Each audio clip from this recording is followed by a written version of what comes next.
Bom dia. A gente vai para a segunda conferência do TIO, a conferência de debate, cujo tema é o que é, afinal, o ensino bilíngue que fortalece línguas minoritárias. A conferência vai ser a professora Tereza Maia, aqui da Unicamp, com a moderação da professora Regina Maria de Souza, aqui da Unicamp também. Então, eu passo a palavra para vocês. Em primeiro lugar, eu gostaria de agradecer muitíssimo pelo convite. É uma honra estar aqui presente num encontro tão importante. E espero poder contribuir para o debate. Eu vou modificar um pouquinho o título dessa minha apresentação, porque, na verdade, ele dá a impressão de que nós teríamos um único modelo de educação bilíngue que, afinal, serviria para todos os casos, o que não é verdade. Então, eu vou propor que a minha fala discorra sobre esse título. Que tipos de ensino bilíngue podem fortalecer línguas indígenas? Eu vou focalizar as línguas indígenas e aí a Regina vai fazer as devidas pontes com Libras e outros contextos de línguas minoritárias. Bom dia, pessoal. Fui convidada pelo professor Vilmar, mais uma vez, para integrar, ter a honra de fazer um debate com a professora Tereza Maia. E meu campo de atuação, eu sou doutora em linguística, e meu campo de atuação é nos desafios que foi para a linguística reconhecer as línguas de sinais como língua e os surdos como pertencente a comunidades linguísticas distintas da nossa. É interessante porque eu tenho aqui anais de um congresso de 1997, onde a professora Tereza Maia, que trabalha com educação bilíngue indígena, foi convidada para conversar conosco. Também foi convidado para conversar conosco Vilmar D'Angelis. E aonde aconteceu esse encontro desses anais? No Instituto Nacional de Educação de Surdos, o primeiro instituto de surdos do Brasil. Daí vocês podem perguntar, e que uma coisa tem com a outra? Porque as pessoas que estudam, os pesquisadores que estudam Libras, educação bilíngue para surdos, convocam pessoas que trabalham na área da educação indígena.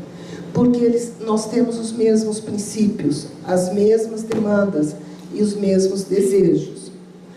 Para os indígenas, as nações são mais ou menos reconhecidas, em especial nesse governo, nós sentimos uma grande pressão governamental para que essas vozes sejam caladas, para que essas nações elas se convertam em brasileiros. Não é? E afinal, o que é ser brasileiro? Não é? Nós somos um país multilingüe. Tínhamos, eu acho, que por volta de 1.500, quanto umas 1.200 línguas indígenas, ou por aí. Isso está no texto da Tereza, em outro texto que ela escreveu conosco. Então, nesses 500 anos, houve um genocídio linguístico. E quando a gente mata uma língua, a gente também não mata só a língua, a gente assimila aquele que fala a língua, a cultura, faz sangrar essas pessoas, porque elas abandonam suas verdades, seus contos, suas lendas, sua história. E o que tem a ver com um surdo sobre isso? Porque os surdos, desde o século XVIII e XVII e XVIII, lutam para ser reconhecidos como um grupo de pessoas que falam uma língua diferente. Eles chamam, fazendo a história dos surdos, né, o próximo projeto meu chama-se Os Surdos Silenciados pela História. E eu estou fazendo o resgate dos documentos escritos por surdos desde o século XVII, XVIII. E um documento eu encontrei de um surdo chamado Gailá, que disse no século XIX o seguinte: os ouvintes, aqueles que falam, querem pôr a sua forma de falar como se nós ouvíssemos, nós não escutamos. A nossa língua é a língua de sinais. Mas muitas pessoas confundem, acham que a língua de sinais é decorrente do francês, porque o Gaillard era francês. Era decorrente do francês, que foram os brancos franceses, os professores que inventaram. Não, ela já existia. E também chamam a nossa língua de sinais, de língua de sinais, como se eles reconhecessem a existência delas. Eles não reconhecem. Também chamam de mímica, quando eles, para dizer que o que falamos é uma transparência à realidade. Então eu vou criar um nome chamado neomatalalion, que vem do grego e significa falar sem voz. Durante muito tempo, eles não foram reconhecidos. Atualmente, o que eles têm é uma diretoria de educação bilíngue no MEC, na mesma hierarquia que a educação bilíngue de surdos. E o que eles gostariam? Eles gostariam que houvesse uma diferenciação na educação deles. É interessante notar que essa demanda vem do século XVII. Eu estou escrevendo um livro para o ano que vem, né, onde se resgata essa história dos surdos. Hoje, eu vejo, por exemplo, surdos incluídos, e vou ao encontro de professores, e os professores se perguntam: olha, os surdos precisam aprender melhor matemática, nós podemos usar de tecnologia para ensinar matemática. Dissot, que era um surdo francês do século XIX, ele fez matemática na Sorbonne, licenciado, e ele tem um livro, Como Ensinar Matemática para Surdos. Então, no século XXI, nós não conhecemos essas histórias. Nós não ignoramos, como os brancos ignoram, a tradição e a sabedoria e o conhecimento que os indígenas têm. Parece que o deles são os melhores. Parece que para ser civilizado tem que ser um preço a ser cumprido, que é a assimilação linguística cultural. Né? Onde a língua, há a cultura, ou produtos culturais. E isso tem que ser respeitado.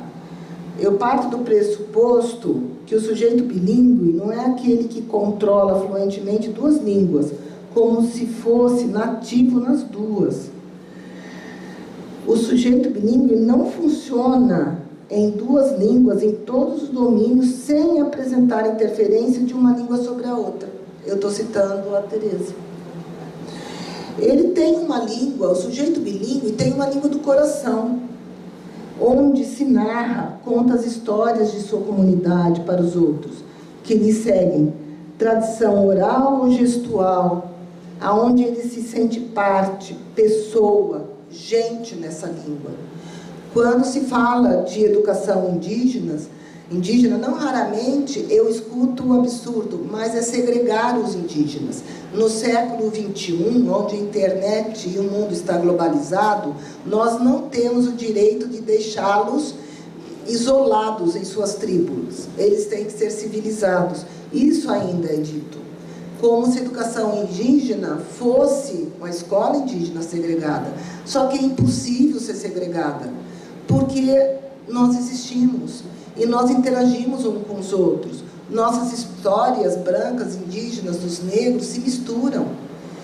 Isso não quer dizer que não haja uma língua de coração, uma cultura de coração, um lugar de referência onde o sujeito, ao entrar nela, suspira e diz: aqui eu sou. E é esse lugar que os surdos gostariam. E o que é que eles pedem? Uma escola bilíngue para eles também. Aonde, naquele lugar, por 6 horas só por dia, ele possa entrar e dizer: aqui eu posso ser surdo. E isso é diferente de outros surdos que, por acaso, que com todo direito gostariam de ouvir, de serem implantados e de serem oralizados. Mas isso não é da esfera da escola. Isso é um justo direito que o Ministério da Saúde deve lhes prover. Então, vejam que a educação indígena, na CONAI, por exemplo, quando foi aprovado o PNE, a gente teve muito apoio dos quilombolas e dos indígenas, porque eles sentem na carne o que os surdos também sentem. Só que os surdos é uma situação muito específica, porque os pais deles são ouvintes.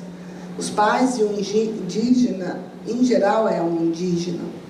E a grande dificuldade é entender como é que os surdos se organizam de forma internacional, não é local, são coletivistas, eles têm redes na internet, redes de contato, onde até escolas em língua de sinais eles estão organizando. Portanto, fugindo da escola e se antever e se colocando nessas redes sociais, que são escolas virtuais. O Brasil tem de 5 milhões a 10 milhões de surdos, a gente não sabe direito. Apenas 69 mil surdos estão em escola.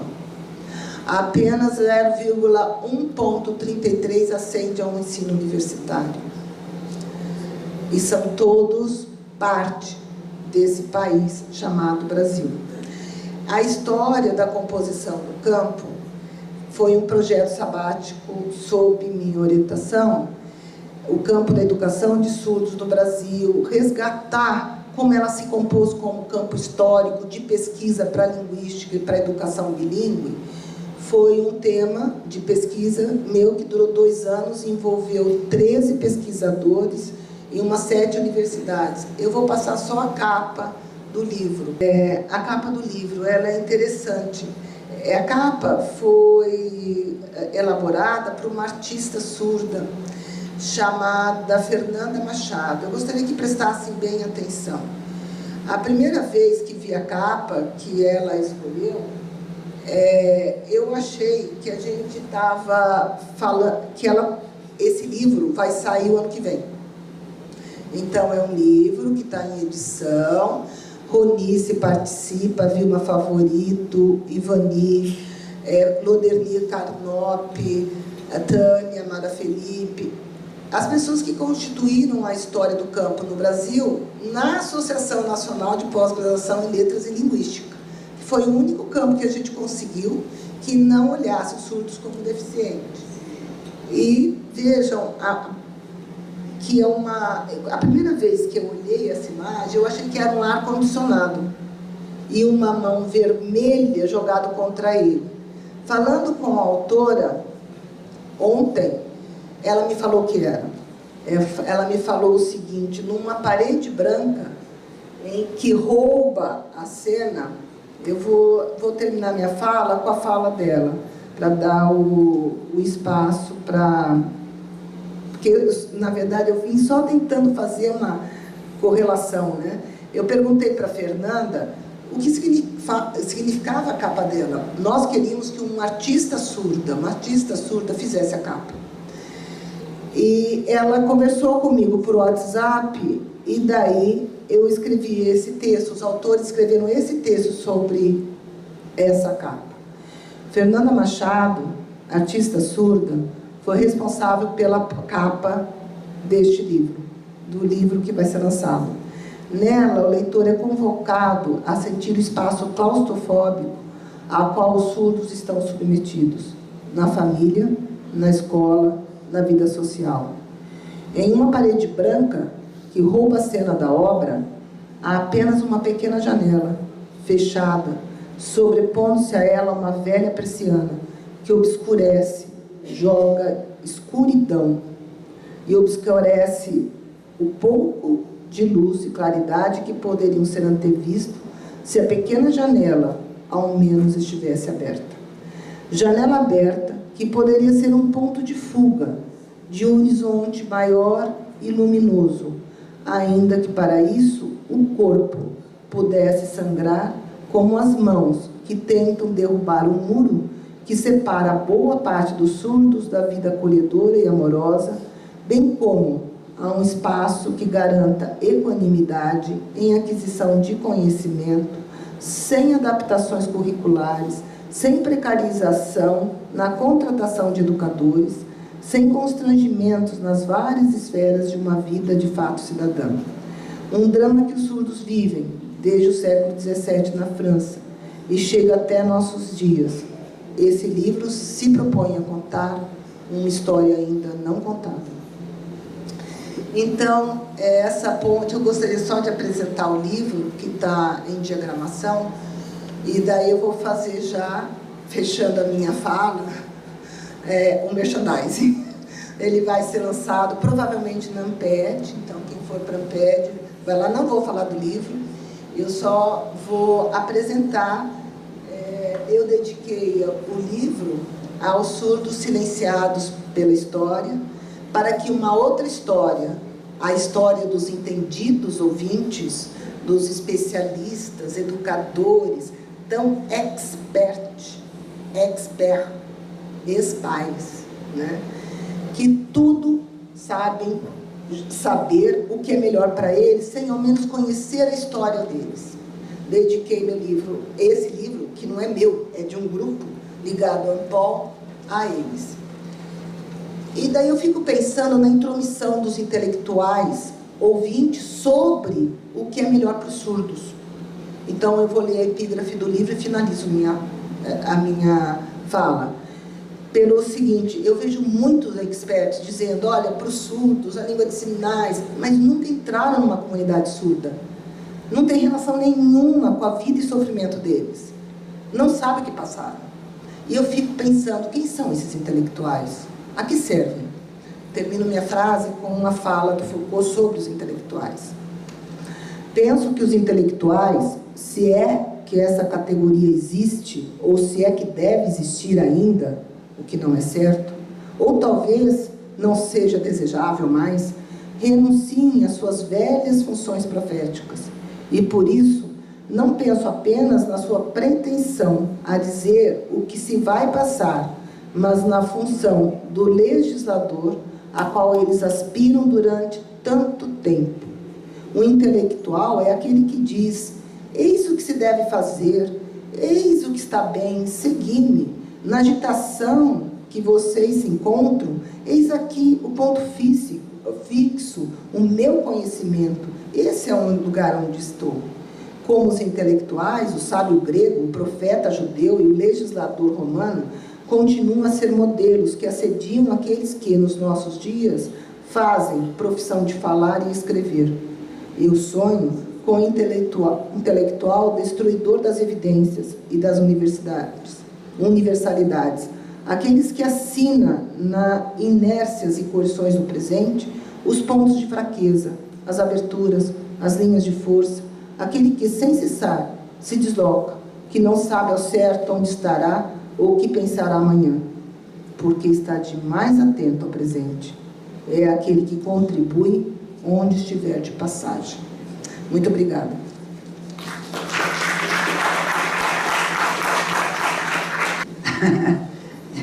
Então, vamos lá, nós vamos falar um pouquinho sobre que tipos de ensino bilíngue podem fortalecer línguas indígenas. Nós já tivemos o debate, tivemos uma versão aqui de ordem, né? A Regina falou um pouquinho sobre como é que alguns conceitos de bilinguismo e educação bilíngue que eu vou abordar se aplicam ao contexto da surdez.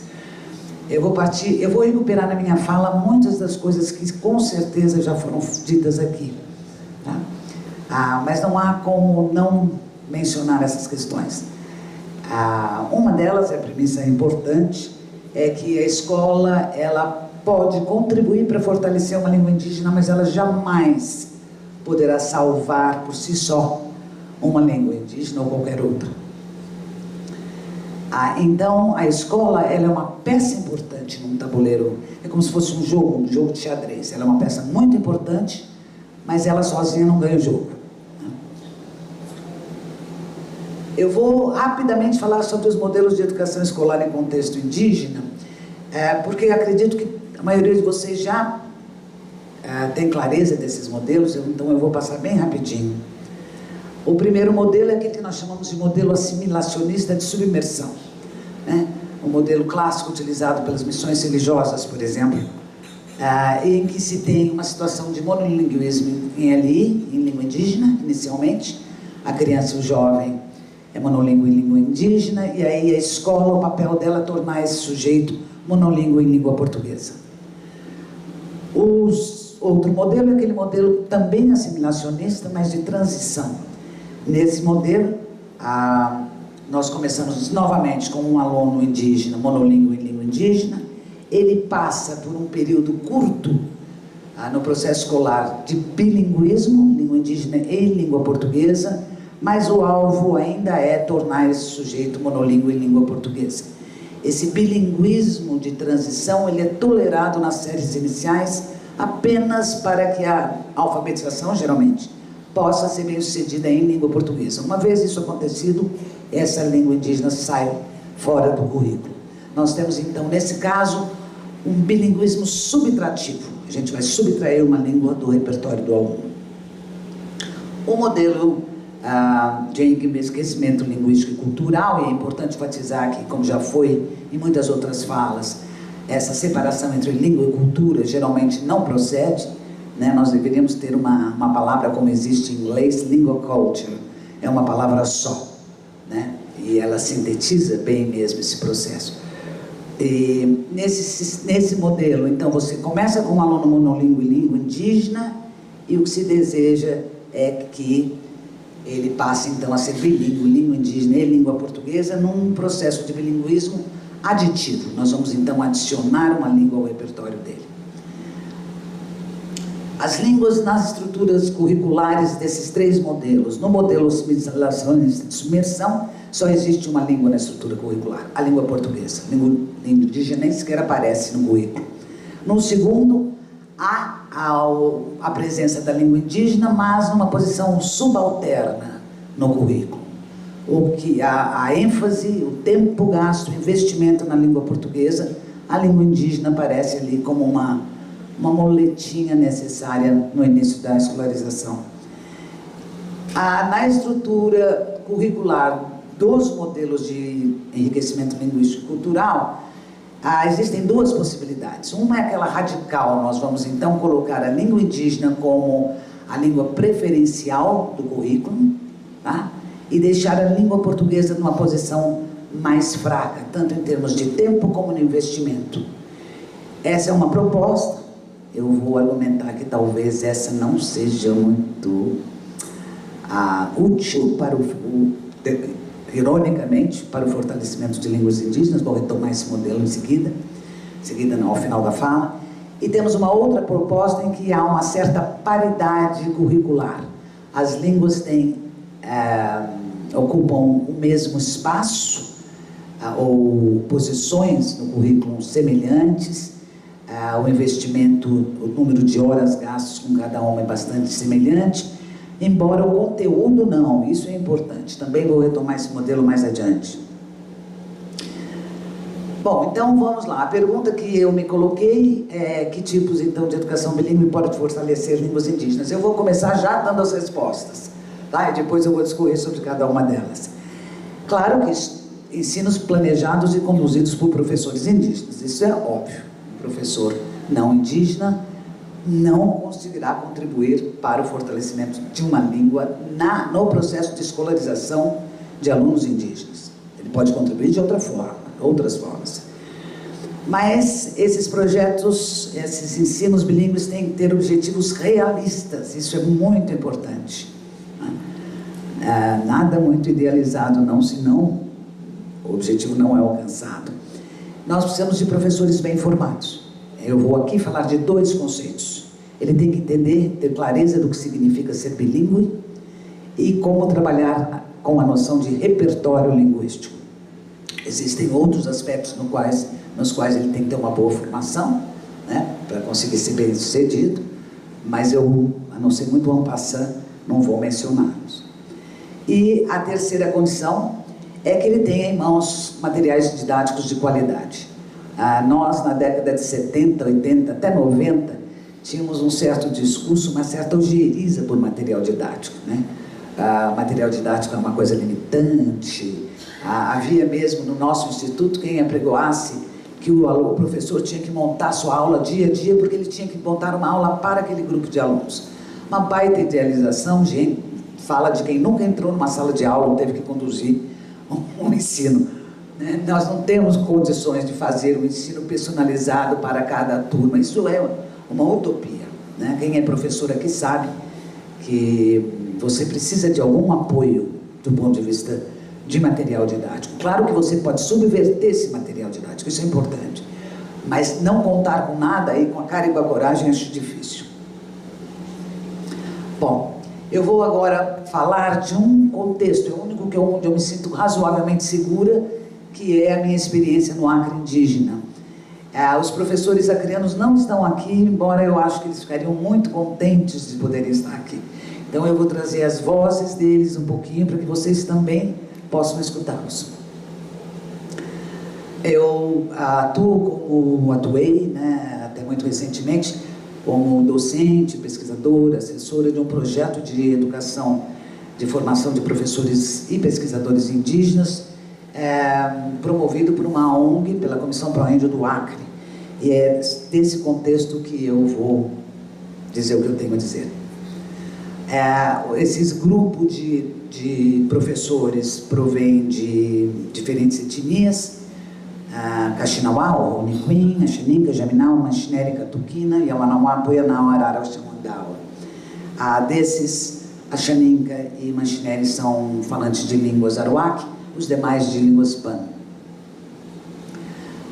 A situação no Acre não é diferente dos demais estados brasileiros, né? Nós temos ali uma simetria linguística com forte tendência favorável à expansão do português e ao enfraquecimento das línguas indígenas locais.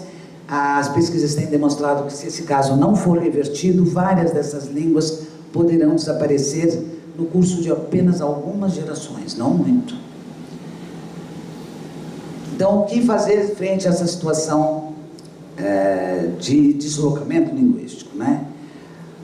Projetos antigamente, na década de 90, nós falávamos em manutenção e revitalização linguística. A palavra manutenção é muito ruim, né? Parece que a gente quer manter uma língua tal e qual ao longo do tempo. Não, essa língua dinâmica, ela vai se modificar. O que a gente quer é manter o uso da língua, não a língua em si. Mas naquela época a gente falava manutenção linguística, a gente queria manter a língua. Então nós começamos a fazer esses projetos na época, inicialmente, no início da década de 90, a gente tinha essa vontade de fazer projetos de manutenção e revitalização de línguas como um todo. Então era projeto de revitalização ou projeto de manutenção da língua xaninca, da língua achaquim, da língua poianaua, né? Era uma totalidade.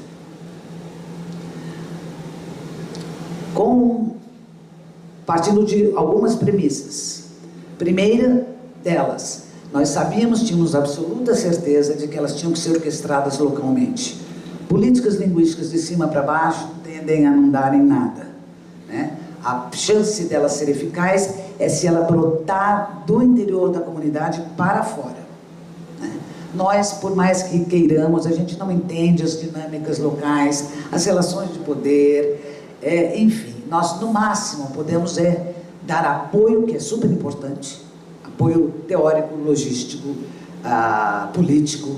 Agora, a política linguística de revitalização ou manutenção ou fortalecimento, vamos tirar a manutenção de lado, que me incomoda muito, fortalecimento de línguas indígenas, ela tem que brotar, ela tem que ser orquestrada mesmo ali, da comunidade, né? Essa era uma premissa importante. A segunda é que nós precisávamos ter diagnósticos sociolinguísticos claros, né? Qual o grau de vitalidade da língua, onde ela está forte, onde ela está fraca, em que modalidade, enfim, nós precisamos ter uma clareza. Diagnóstico é uma palavra ruim também, né? Porque remete a doença, alguma coisa, mas tínhamos que ter um quadro da situação da língua para então poder fazer planejamentos. E a terceira é que nós tínhamos que pensar em estratégias para a promoção da transmissão de pais para filhos dessa língua e de ensino bilíngue, né? O ensino bilíngue sozinho ele ia funcionar em alguns casos, mas em outros era preciso também fortalecer o processo de transmissão intergeracional. No fim de 90, da década de 90, nós começamos a ajustar algumas expectativas que tivemos clareza que elas eram assim umas fantasias, a gente estava viajando na maionese, né? Vou trazer a fala do Antônio Arara, Chauandaua. O Antônio diz: agora, eu entendo que eu não vou conseguir trazer de volta a minha língua toda, mas eu posso recuperar um pouco dela. Meus alunos já sabem dar os nomes de alguns animais na língua, onça, anta, macaco, eles sabem o nome de algumas plantas, sabem cantar algumas músicas na língua, como a música que o Chão Andawa canta para espantar a dor de dente. Isso aí foi gravado em vídeo, ele dá um sorrisinho e fala assim: nós estamos indo bem, não estamos? Estávamos indo muito bem, muito bem. Aquela mesa que a Nariz estava aqui com aquelas professoras, pesquisadoras, nos contaram de vários projetos que, na verdade, são projetos parciais de revitalização linguística, projetos escolares de revitalização, que são importantíssimos, importantíssimos. Por quê? Em primeiro lugar, podem trazer benefícios políticos importantíssimos. E segundo, aumentam a autoestima do povo indígena. Nós fizemos um material, o primeiro material de língua indígena como segunda língua, acho que foi esse, foi um material da língua purinã, e eu me lembro bem que logo depois que ele foi pronto, ele era bem moderninho na época, tinha uma fita cassete, uns diálogos e tal. Os idosos purinã iam lá na CPI, na sede, pedir material. E aí eles saíram com o braço, com aquele livro debaixo do braço, assim, importantíssimo. Não sabiam ler muitos, mas aquilo ali era um crachá de identidade. Nós temos língua, habemos língua, né? Nós temos língua, ela está aqui, materializada. Isso, politicamente, pode ser de uma importância vital, né? Porque ainda se faz essa relação também equivocada de língua e identidade. Se não é índio, se não fala língua indígena, não é índio. Isso aí está aí presente. Então, esse material didático de línguas indígenas, ainda que parciais, etc., tem essa função política. Outra expectativa, eu vou trazer uma fala de Joaquim Manacachinawa, que era para estar aqui também, infelizmente não pôde vir, que foi um dos grandes líderes, né, desse movimento no Acre, um dos grandes impulsionadores. Já no fim da década de 91, o Maná me deu esse depoimento. O Chiquinho são professores, o Daçu e outros professores que não falam a sua língua, mas eles estão entendendo, eles estão começando a entender que nossa língua é igualzinha com as outras línguas. Isso também tem uma grande importância, né? E eles já estão começando a escrever, alguns já leem, escrevem, não sabem falar de normal como a gente fala, mas eles entendem. Eu disse, eles não falam? Não, falam um pouquinho, né? Eles têm um sotaque diferente, mas eles entendem pelo menos. O Assis, ele não fala, mas ele escreve direitinho. Em algumas palavras soltas, ele já fala tranquilo.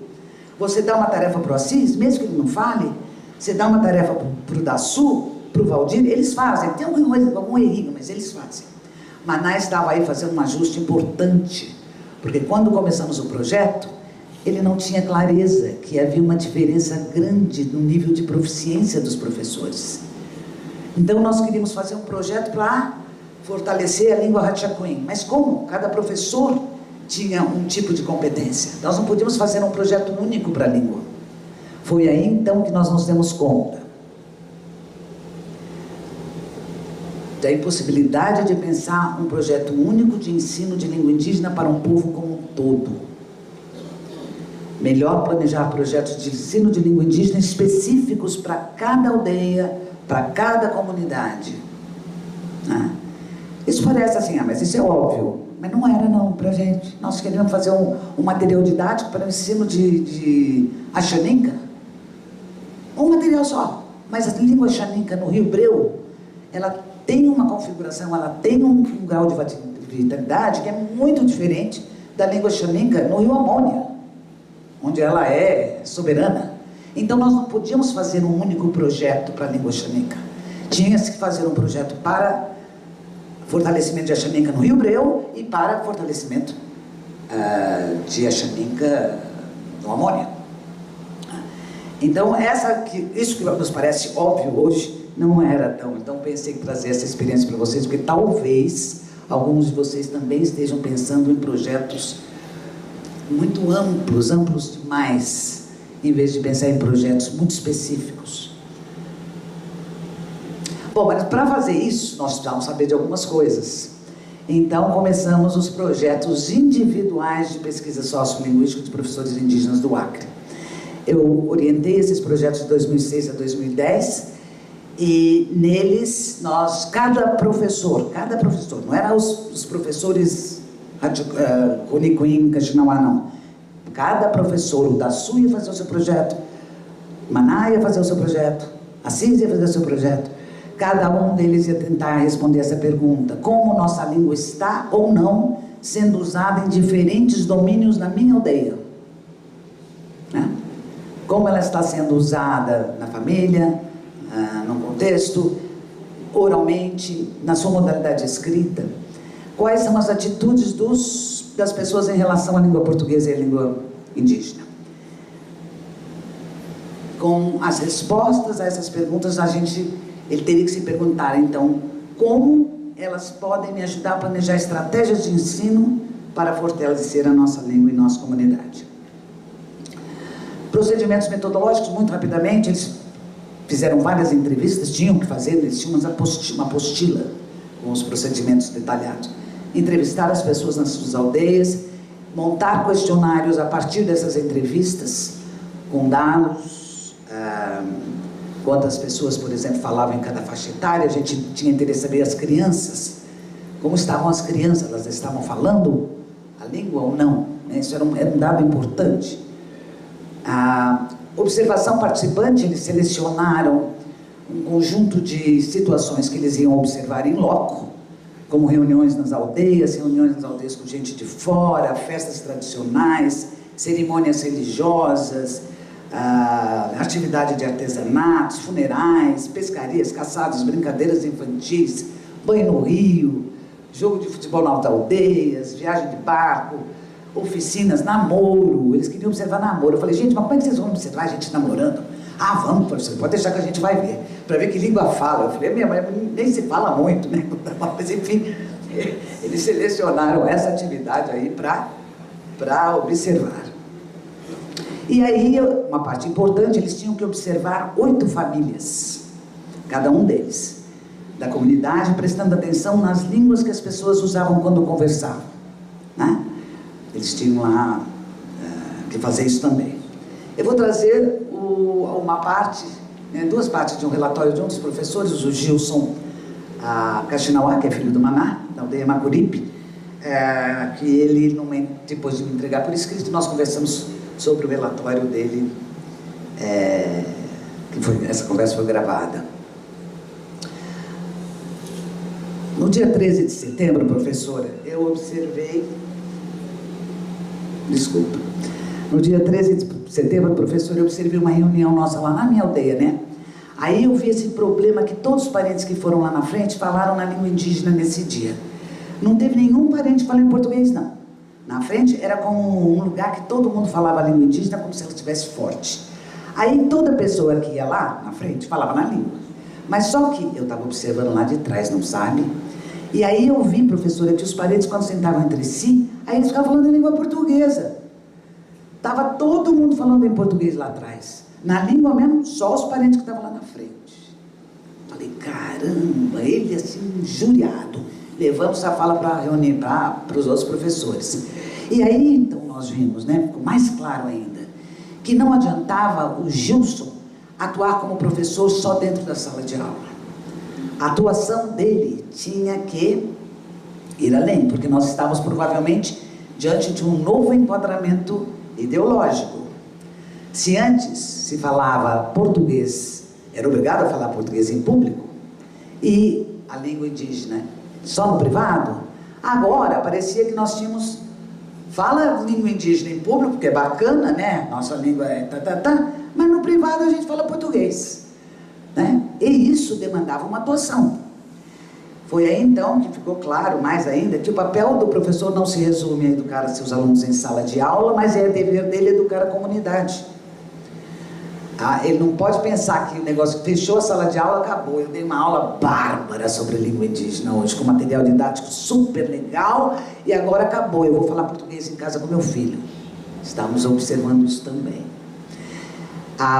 E aí isso deu toda uma discussão e ficou claro que a escola era mesmo só uma pecinha no jogo de xadrez. E ele, uma peça importante, porque professores são formadores de opinião, né? Pelo menos no Acre são. Eles não são qualquer um na comunidade, eles têm um papel, uma voz ali. Então era dever dele falar: moçada, vem cá, por que nós estamos falando só língua indígena em público? E lá, na nossa casa, lá atrás, da reunião, etc. Para mobilizar e ver que atitude iria permanecer, né, da comunidade. Ajustando expectativas, eu vou trazer agora uma coisa. Eu já escrevi sobre tudo isso, viu, gente? Então, quem já leu o texto vai falar: outra vez ela vai falar que quando cantar é falar. Meu Jesus, já falou tanto. Mas eu acho importante, porque tem a ver com competência comunicativa para alguns grupos indígenas, nesse caso para os Yawanawá. Essa história toda começou quando, na época, nós tínhamos uma antropóloga muito legal, a Ingrid Werber, que depois foi trabalhar na FUNAI, e a Ingrid era apaixonada pelos Yawanawá. Ela já tinha morado com os Yawanawá, falava Yawanawá, ela tinha paixão pelos Yawanawá. E ela, injuriada, me mandou uma mensagem por e-mail dizendo: ô Teca, você precisa no próximo curso fazer uma intervenção aí, porque o Nani, que era o grande líder, Nani Yawanawá, ele está todo se gabando, falando feliz da vida, porque a nossa língua está voltando, porque muitas crianças e jovens já estão aprendendo a cantar muitas músicas. E ele está pensando que aprender a cantar, ensinar a cantar, é trazer a língua de volta. E a língua está indo para o brejo, eles só estão falando português, e bababá. Eu falei: Ingrid, então vamos conversar com eles sobre isso. Dito e feito, no próximo curso, comecei falando: olha, gente, eu sei que no ensino de línguas e segundas línguas a gente usa. A língua Yawanawá não está muito forte entre os Yawanawá, tá? Poucos falantes, a maioria idosos, alguns falantes entre 40 e 50 anos, mas que também já não falam com seus filhos. As crianças e jovens são, maioria, monolíngues, com uma compreensão parcial de Yawanawá. Aí eu falei: olha, quando a gente vai aprender inglês, a gente aprende one, little, two, little, three, little, umas bobagens, né? Em francês foi já. Mas isso é para motivar, é para a aula ficar mais gostosa, ou não ficar com vontade de aprender. Mas não significa que eu sei cantar essas musiquinhas, que eu sei falar inglês ou francês. Não é? Aí eu falei: vocês acham mesmo que ensinar a cantar é a mesma coisa que trazer a língua de volta? O Nani pegou a fala, pegou o turno e me deu uma cacetada. Eu falei: Jesus, olha o que ele disse. Professora, durante esses tempos que a gente estava com os velhos, eles sempre falavam que o homem mais inteligente, ele diz tudo o que ele fala cantando. Nós temos o canto para nós falarmos da criação desde quando você nasceu, da criação da terra, das águas, dos animais, dos peixes, de tudo que nela existe, e quem foi que criou isso tudo. Isso você já sabe falando, já sabe contando história? Não. Tu vai aprender a falar tudo isso cantando. E eu já cantando, né? Cantando.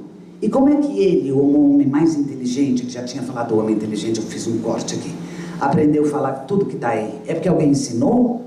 Porque alguém explicou para ele? Não, ele aprendeu porque ele teve que ter uma preparação, ter o sonho. Você não é igual uma professora botando no quadro para você copiar que você aprende isso. Porque aprender coisa no sonho é sinal de muita inteligência. Então todos os nossos sonhos é nos nossos sonhos que o pajé aprende. Para tu fazer reza, para tu cantar, para alguém dançar, tudo isso aí é música. Para nós cantar, ele está em primeiro lugar. Não é igual a professora disse. Opa! Ele, o homem inteligente, vai cantar a noite inteirinha para você escutar. Falando as palavras, mas cantando também. E são as palavras mais profundas que cada povo tem. Que não é essa palavra que eu uso todo dia para falar com a minha mulher, com meu filho, não. É outra palavra. Então a gente acha que cantar é o ponto de partida das pessoas que têm muito saber.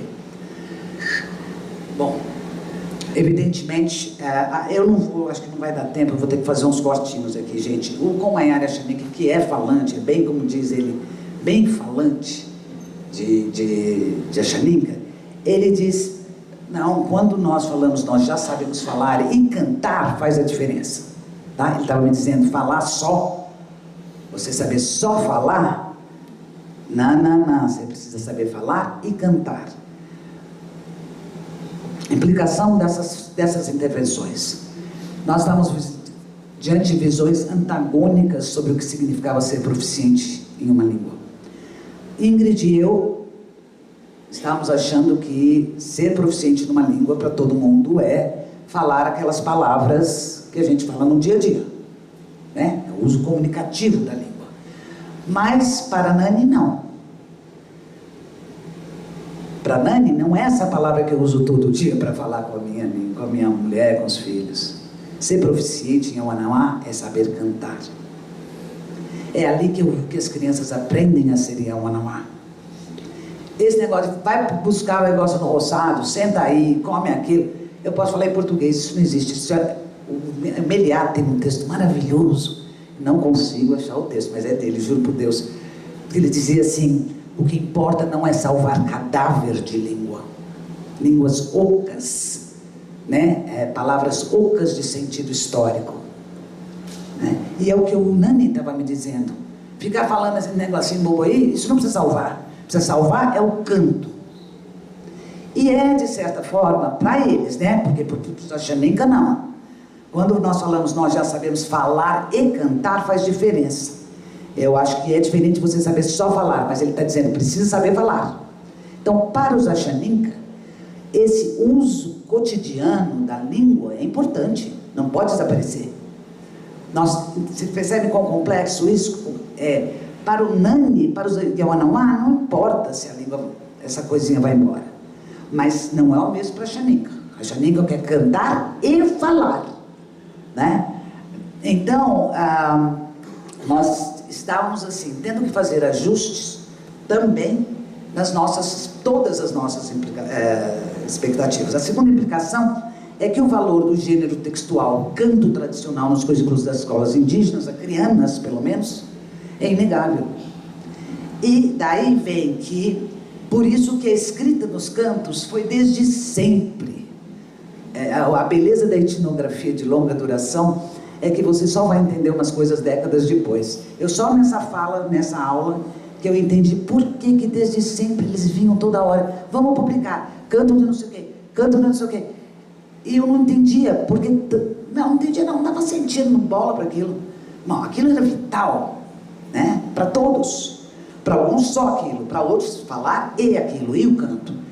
Então, não vou ler essa interação também, que vai demorar muito tempo, nós não temos. O Iban Kaxinawá foi um dos grandes pesquisadores dos cantos Hachaquim, Runiquim. Ele fez pesquisa em cima de pesquisa, era música do batismo, depois do mariri, depois do não sei o quê, o tempo todo fazendo as pesquisas dele. Ele escrevia, gravava, punha na ponta da caneta mesmo, escrevia tudinho, aí depois que ele aprendia a cantar, com o pai dele, que era um grande cantador. Demora, dizia ele. E nós fizemos várias publicações com textos sobre cantos derivados dessas pesquisas. Bom, vamos voltar então àquele esquemão. Quando a gente fala que as línguas vão ter paridade curricular, nesse modelo de enriquecimento, eu estou falando não estou falando que elas terão o mesmo conteúdo, tá? Por exemplo, o canto, nas estruturas curriculares das escolas indígenas acrianas, para o ensino de língua indígena, o gênero canto tradicional vai ter um peso grande nesse currículo. Mas não vai ter no currículo de língua portuguesa. Pode nem aparecer no currículo de língua portuguesa, a música. Outros gêneros serão mais importantes. Então, agora, isso vai nos levar a um conceito de bilinguismo. O sujeito bilíngue tem competências diferentes nas línguas do seu repertório verbal. Eles não sabem tudo o que eles sabem fazer numa língua, sabem na outra. Não. Eles sabem fazer coisas diferentes nas suas línguas. Mas há, no imaginário, uma noção de bilinguismo equivocada que vai dizer que é preciso ter uma competência plena de saber tudo de duas línguas, para você ser de fato, um bilíngue equilibrado, um bilíngue verdadeiro. Isso aqui é um outro modo de sistematizar. Entende-se que bilíngue é a somatória de dois monolíngues ideais. Então, é a somatória de um monolíngue em língua 1, ele sabe tudo, competência lá em cima, e mais um monolíngue em língua 2, que também tem uma competência total da língua. Soma, bota isso tudo junto, você tem então um bilíngue, né? Sorry, uma ficção, esse cara não existe. Não existe. Ninguém que eu conheço tem isso aqui. Nós estamos aqui vários bilíngues, né? Tem alguém aqui que tem a mesma competência total das duas línguas? Que fala, que usa? Não tem. Nem um pouco. Eu vou usar a mim mesma como um exemplo. Eu sou bilíngue português e inglês. Tenho uma competência relativamente alta em ambas as línguas, não por mérito, porque a vida me deu algumas oportunidades aí. Se você pedir para mim, pega o telefone e marca uma consulta médica. Eu faço isso em inglês tão bem quanto eu faço isso em português. Isso para mim não é problema, tá?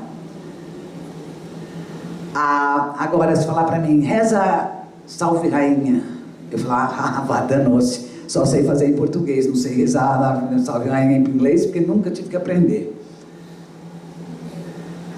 E faz aí então, dá uma aula sobre fotografia, revelação de fotografia. Eu só vou fazer, acho que só faço isso mais ou menos, mas em inglês. Eu fiz curso de fotografia, atuei como técnica de fotografia nos Estados Unidos. Então eu sei aquele vocabulário de laboratório. Naquela época a gente usava químicas para revelar a foto, né? Eu sei fazer isso em inglês, mas eu nunca fiz isso em português. Eu não desenvolvi essa competência em português. Tem coisas que eu só sei fazer na língua materna, ou sei fazer aqui, faria melhor. E tem coisas que eu só sei fazer na segunda língua, e tem coisas que eu não faço em língua nenhuma. Se você falar para mim, escreve aí um contrato de locação, eu não sei fazer nem em português nem em inglês. Senta numa mesa de bar e vamos discutir o campeonato de futebol desse ano, mas não sei nem em inglês nem em português, tá? Então, tudo isso para dizer que houve um conceito, que era o conceito de semilinguismo, apoiado nessa visão idealizada de bilíngue, que dizia, olha, o sujeito que só tem não tem competência total nas duas línguas, ele não é um sujeito bilíngue de fato. Ele é um sujeito semilíngue, ele não fala bem nem uma língua nem outra. Esquece esse troço, tá? Não existe indivíduo semilíngue. Isto aqui que nós estávamos representando, este é o bilíngue de fato. Então, em contexto de bimultilinguismo, as línguas não são entidades acabadas, com fronteiras. Essa é uma outra questão, um outro conceito, com fronteiras rigidamente fixadas, que podem e devem ser aprendidas em sua totalidade. Nesse contexto, elas funcionam como recursos que interagem intensamente entre si. Esse, na verdade, é como funciona o bilíngue real. Ele não funciona mais como falante de L1, nem como falante de L2. Ele é outra coisa. Ele funciona num universo discursivo próprio, tá? Dele. E ele tem essas línguas como recurso. 10 minutos, tá? E vai se engajar em práticas translíngues o tempo todo. Ele vai passear entre as línguas, que também não bate com o que se deseja muitas vezes. Esquece que essas línguas tenham fronteiras, como encapsuladas, sabe? Que elas tenham que eu uso uma língua, depois o bilíngue fecha a porta e agora eu vou usar outra. E abre a porta dessa. Ele não faz isso, de verdade não. Ele transita entre uma língua e outra o tempo todo. Por isso que bilíngues não gostam de interagir com monolíngues. É chato para eles. Eles têm que puxar o breque de mão. Só posso usar metade dos recursos que eu tenho à minha disposição. O resto eu não posso. Agora, quando ele vai conversar, interagir contra o bilíngue, opa, uma festa. Eu vou para uma língua, vou para outra, pego daqui, empresto de lá, faço um negócio, invento coisas, né? O relatório de pesquisa, vou voltar para o Rapaz, não sei se vai dar tempo. O que ele estava me dizendo, ele observou uma família. Na entrevista, a mãe falava língua indígena com os filhos, ele anotou. Francisquinha fala em língua indígena. Foi observar a mãe numa situação real e falou: mas Francisquinha, não é igual você disse, você estava falando português com seus filhos. E ela falou: eu estava? Professora, sabe o que eu acho? Eu acho que ela não sabe o que é falar na língua, o que é falar em português, não. Tá? Por quê? Porque a noção de língua, ela se instala na escolarização. Até então, perguntar para um bebê que não frequenta a escola que língua ele fala, ele não sabe. Ele fala. Ele lança a mão dos recursos que ele tem à disposição. Se ele for bilíngue, de mais de um sistema, né?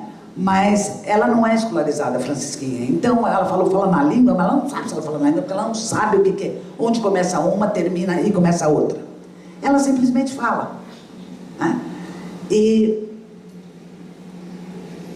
por que eu trouxe isso aqui?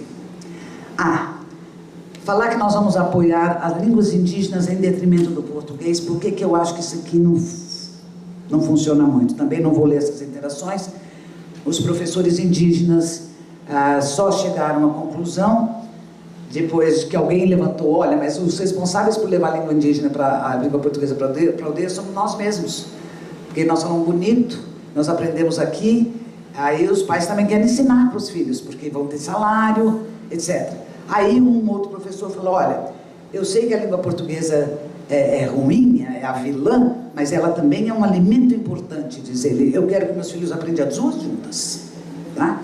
E nessa discussão, eles falaram vários sobre isso. Não, mas a língua portuguesa é ruim, não, mas precisa dela para interagir com o branco, mas não sei o quê. E aí, no final, eles chegaram à conclusão. O pai não acredita que a escola, o professor vai ensinar português. Ele acha que na escola o menino não vai aprender, por isso que ele vai falar português em casa. Eu falei: esse é um problema, como é que a gente resolve? A gente tem que melhorar mais o ensino de português na escola, eu acho assim. Tem que melhorar mais, tem que convencer o pai, ele tem que acreditar, o próprio professor tem que acreditar no ensino eficiente do português na escola, porque senão ele não tem jeito, ele mesmo vai falar português com as crianças em casa. Tá?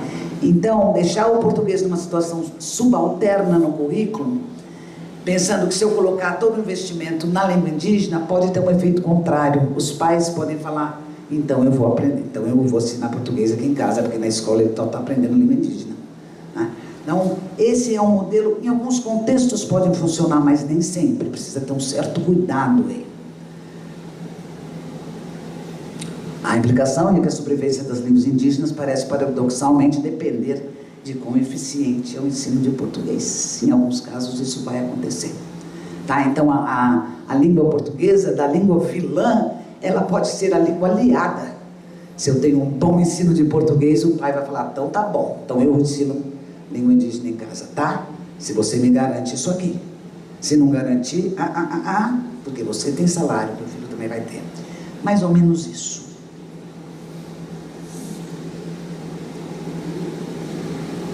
Bom, não vou tocar em material didático, a única questão, eu vou retomar a fala de vários aqui de homens, no primeiro dia que eu assisti, é que esses materiais didáticos têm que estar sintonizados com as novas tecnologias, né, de informação. Difícil que hoje, na escola, chegar lá com um texto desse tamanho, 5 páginas, o aluno não está motivado. Você tem que pensar em modos de ensinar a língua indígena que vão utilizar o WhatsApp como instrumento, né?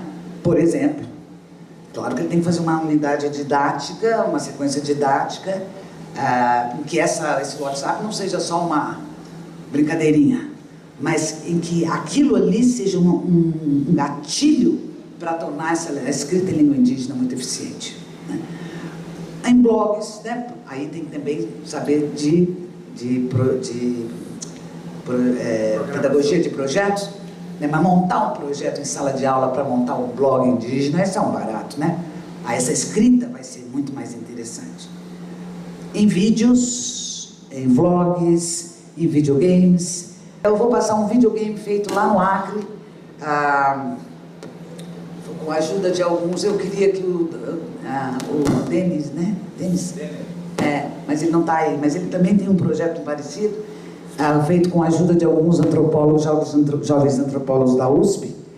É um videogame em que o Iban, aquele que fazia aquelas pesquisas há 21 anos atrás sobre a escrita do canto, o Iban agora está um barato do videogame. Fez lá a oficina com os meninos fizeram desenhos e tarará, e o vídeo está legendado em 4 línguas, o que significa que a gente pode ensinar leitura, não apenas oralidade, mas leitura, se a legenda estiver em língua indígena. E o vídeo conta a história é o seguinte: um casal de gêmeos, Unicuim, que precisa passar por vários desafios para se tornarem pajé e mestre do quenê. Quenês são as mulheres que fazem a tecelagem lá. Para isso, eles são guiados pela orientação do pajé e vão conquistando habilidades e conhecimentos de ancestrais, plantas, animais. Essas são as mestres do quenê, tá? Então vamos aí, Unicuim, os caminhos da jiboia.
Ele está disponível, vocês encontram os apoios, muitas de boy, encontram no YouTube. Dá vontade, né? Então o Iban, vou terminar com a fala do Iban 21 anos depois. Então, foi assim que iniciou esse trabalho do processo do desenho animado, do desenho do filme. Eu falei para eles, para os meus alunos, antes tinha só a música, só na cantoria, ninguém não via. Ninguém participava da música, só ouvia. Agora vocês vão poder participar bem, vão olhar, vocês vão ver bem mesmo como a música diz, como a música fala, como a música explica. Eu entreguei para os produtores do videoclipe primeiro as músicas, os desenhos das músicas. Aí o Chay caprichou bem mesmo dentro do computador. E aí fiquei ainda mais com animação. E por que eu estou fazendo isso? Porque vem muita coisa chegando na nossa mão, é televisão, vem coisa nova. Cada vez que o nosso aluno vê aquela história na TV, que já vem da cidade, de repente ele esquecia tudo que nós temos. Aí é por isso que nós tá fazendo isso, cuidando para não esquecer. E depois disso nós não vamos ficar parado não, com o conhecimento da floresta. Eu tenho vontade de organizar para fazer site desse conhecimento, para enviar esse conhecimento na internet. Aí o Chay Bruce, que veio lá de longe, vai estar ajudando a gente para enviar na internet. Muito obrigada.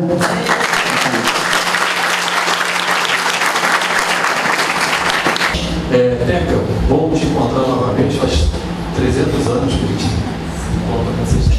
Fazer umas observações rápidas com relação a esse trabalho. Bom que tem alguém levando mais à frente o trabalho lá no Acre, né? Como eu falei outro dia, que o Acre é o lugar que eu mais conheço fisicamente no país. Algumas observações rápidas com relação ao Yaomauá. Eu também estava citando algumas pessoas, realmente a língua lá está numa situação muito interligada. Só que do primeiro momento que eu fui, em 91, para agora, já mudou bastante, justamente pelo realdeamento e por iniciativa deles. Até citei como exemplo de uma iniciativa que nada tem a ver com a agência externa, só com a questão concreta. Depois a gente conversa sobre isso. Com relação a, você falou Canã, é isso, Canã. Eu vou puxar sua orelha para você falar vogal central alto e não querer, e não existe média assim, caixa, ou cantiaguinho. Aí os. Você está querendo que eu seja uma falante nativa? Não, eu estou querendo. Assim, que você seja falante nativa de mim. Eu estou querendo que você não fale tablet, de bookzão de tablet. Não sei não.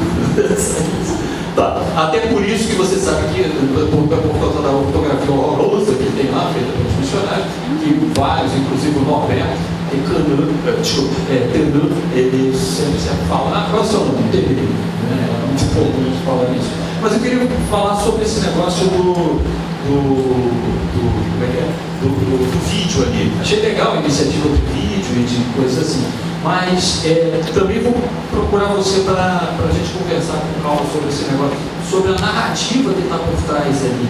E a impressão, eu vi uma cobra grande e vi alguém flechando. Aí depois a gente vai conversar sobre esse negócio, porque é uma figura das mais importantes, né? Ou seja, mas eu acho que em Campinas, só para você ter uma ideia, você não vai conversar comigo sobre isso não, você vai conversar comigo. Pois é. Meu nome é Mário, sou professor de Guarani da Unina e queria só falar de vocês também rapidamente. Primeiramente, parabenizar pelo trabalho, principalmente quando você fala sobre bilinguismo, porque na verdade estava assim como nós que falamos duas línguas, ou três, sei lá, tem problema de sou bilíngue, e eu acho que o seu esclarecimento ajudou muito.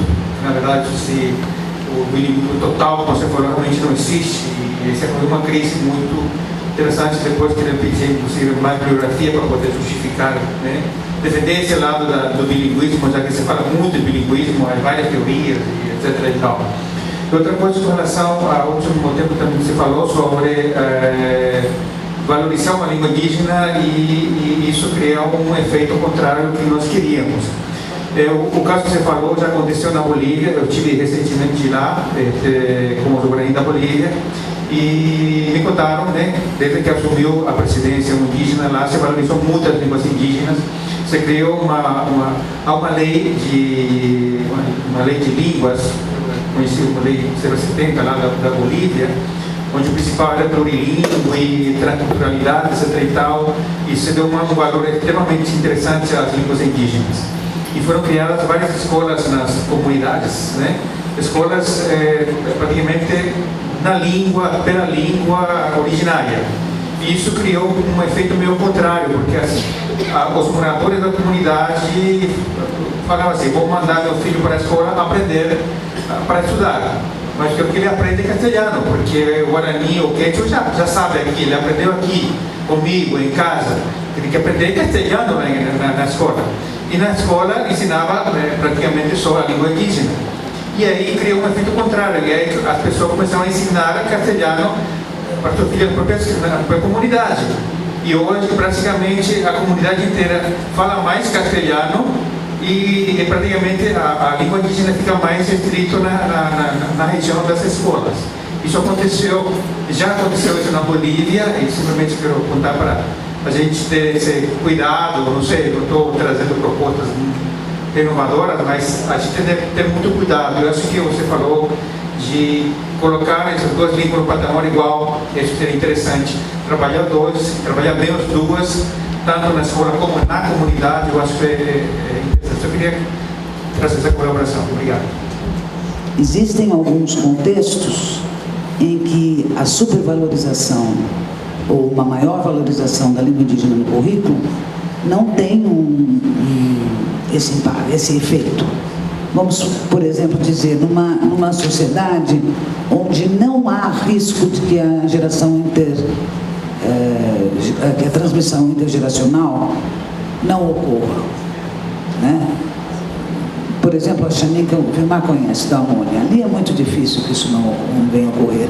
Então, se a língua indígena tiver um papel mais forte, a escrita dela, isso pode não influenciar nada no ambiente externo. Mas em outras situações isso pode, né? Numa situação onde não temos mais condição, condição de transmissão da língua no âmbito familiar, isso não existe mais. Aí eu posso supervalorizar o ensino da língua indígena na escola, porque não vai afetar aquilo lá fora. Já se fala português, ponto.